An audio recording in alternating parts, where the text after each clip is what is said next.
Hi everyone, welcome. It's Allison from Unraveled, and I'm here talking today about sampling.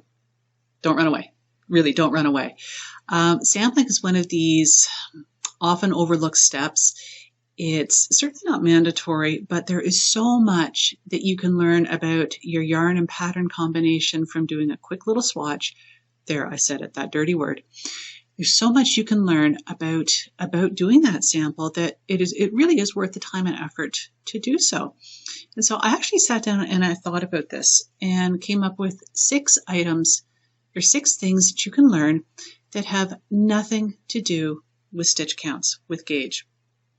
Okay, gauge is certainly important. It matters. But there are 6 other things that I think are just as important and that are worth considering that you will learn from doing your sample. So let's talk about those. So number 1 is, do you like the feel of the yarn? And this sounds so obvious, but really it's worth doing that quick double check on. You're going to put in potentially hundreds of dollars and hundreds of hours. You want to make sure that the yarn that you've chosen is actually going to give you pleasure and give the recipient some pleasure. So if you don't like how it feels when you're knitting, if you find it hard to work with, it's hard on your hands, it's fighting you, if you're having that experience when you're doing the swatch, it's not going to be any better when you're doing the big project, right? So you want to make sure you like it, is really what it comes down to. Does it feel good? And it's a very subjective statement, so I can't give you much more than that, but does it feel good? Do you like it? All right. Number 2, does the color that you've chosen work with the stitch pattern in the project? So a good example of this is if you think about a fisherman's sweater.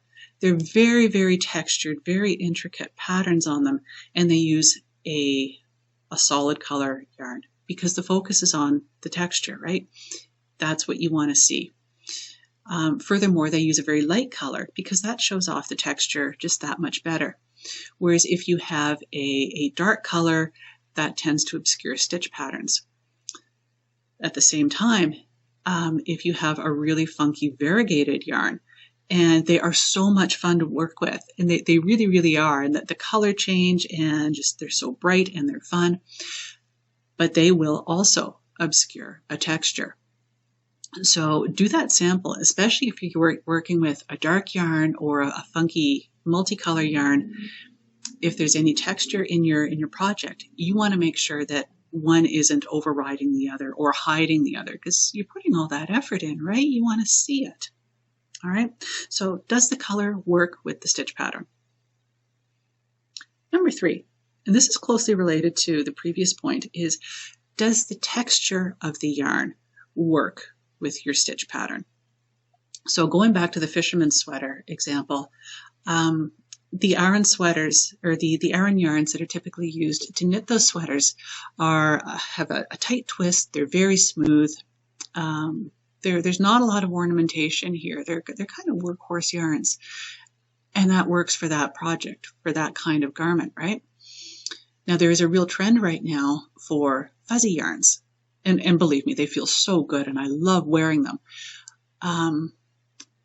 But that fuzz will obscure a texture.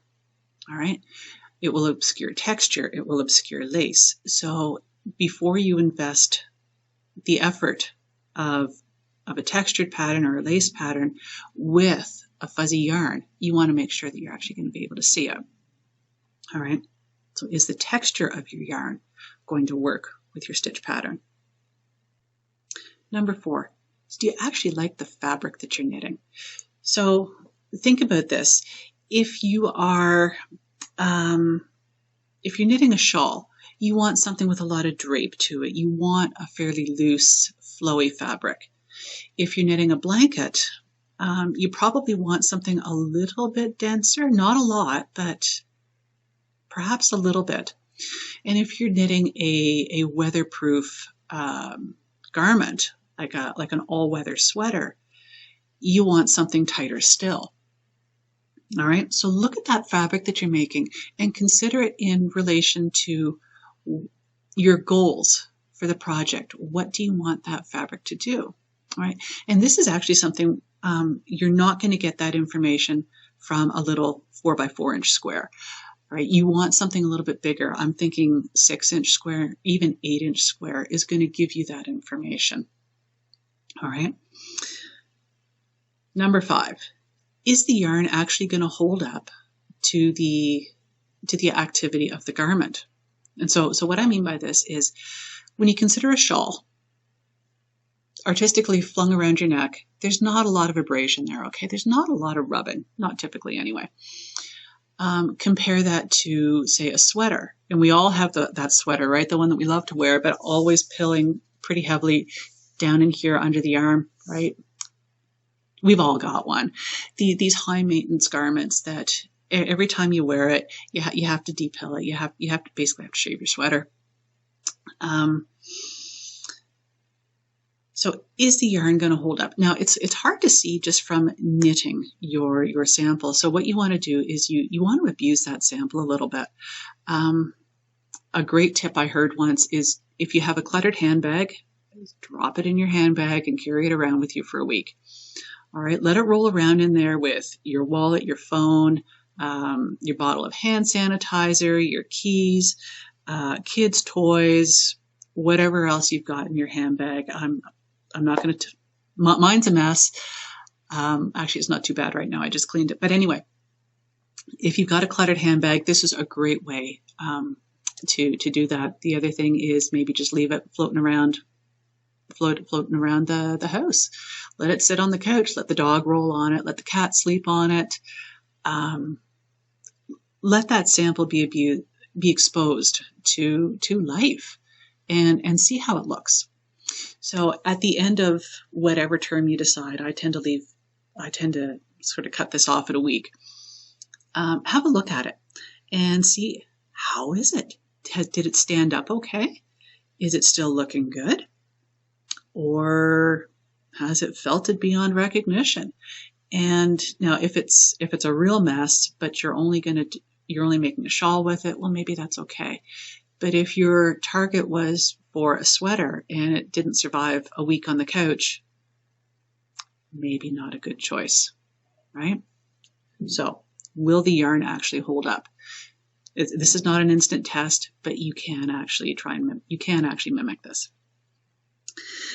Number 6, and this is probably my favorite use of a swatch ever, is will the garment launder well?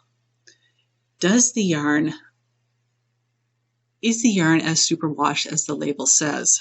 I have purchased superwash yarns in the past that shrank, not just a little bit, but really shrank.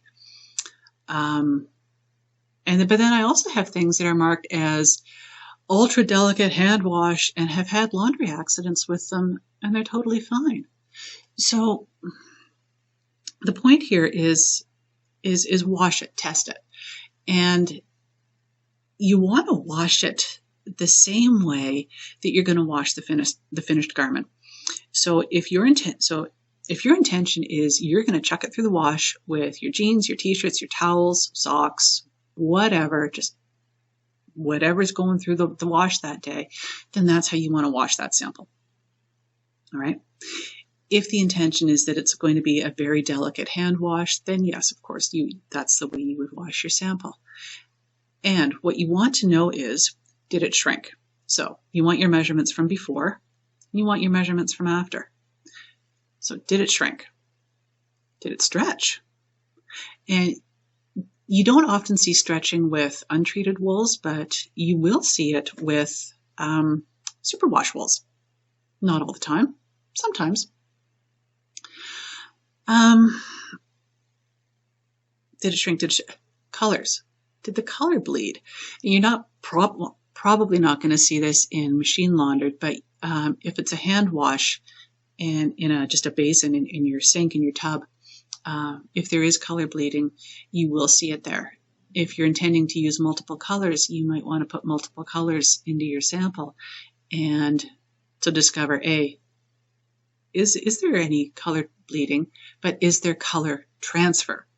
because bleeding in and of itself isn't necessarily the end of the world. But if that color ends up sticking to other colors or changing the colors, bleeding into other colors, that's where it's a problem. And that's where perhaps you want to choose something else for your project. All right. So does your yarn launder well? And last but not least is the question of gauge. Does it actually work to gauge? And this is actually the point in the process where you want to measure that. Measuring prior to laundering doesn't really give you any usable information, because I'm assuming that you're eventually going to wash whatever it is that you've made. And so for something like a shawl where size perhaps isn't critical, you don't necessarily need to know your stitches per inch. For something like a sweater that needs to fit, it's a lot more important. All right. So thanks very much for watching, folks. That was my 7 points on swatching. So do you like the feel of the yarn? Does the color work with the stitch pattern? Does the texture of your yarn work with the stitch pattern? Do you like the fabric that you're making? Do you think that yarn is going to hold up to the intended use of the garment? Is it going to survive the laundry at your house? And does the gauge work? Thanks so much, folks. We'll see you again soon. Bye.